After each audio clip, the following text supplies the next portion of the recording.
আপনি সিগারেট খাচ্ছেন, সালাত আদায় করেন, আপনি সিগারেট বিড়ি খাওয়ার কারণে ওই সালাত আদায়ের কোনো নেকি পাবেন না, কেননা আপনার সালাত কবুল হচ্ছে না, নেকি পাচ্ছেন না। কিন্তু সালাত যদি ছেড়ে দিতেন তাহলে যে গুনাহ হতো, সালাত আদায় করার কারণে গুনাহ থেকে বেঁচে যাবেন।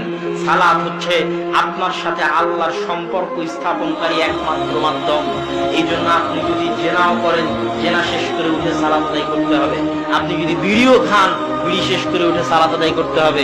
এখনই 1 লক্ষ টাকার ঘুষ নিলেন, ঘুষ খেয়ে এসে সালাত আদায় করতে হবে। এখনই সুদের টাকা ভক্ষণ করে আসলেন, সুদের চেক কেটে আসলেন, সুদের চেক কেটে এসে সালাত আদায় করতে হবে। কেন বলেন তো? এই সালাতের বরকতে আপনি একদিন হেদায়েত হয়ে যাবেন। কিন্তু কিন্তু এই সালাত যদি ছেড়ে দেন, আপনার হেদায়েত হওয়ার রাস্তা বন্ধ হয়ে যাবে। এই সালাত যদি ধরে রাখেন, না যদি ছাড়েন, একদিন না একদিন এই সালাতের বরকতে আল্লাহ সুবহানাহু ওয়া তাআলা আপনাকে পরিপূর্ণ হেদায়েত করে দিবে ইনশাআল্লাহ। এই জন্য সালাত কোনো সময় পরিত্যাগ করা যাবে না।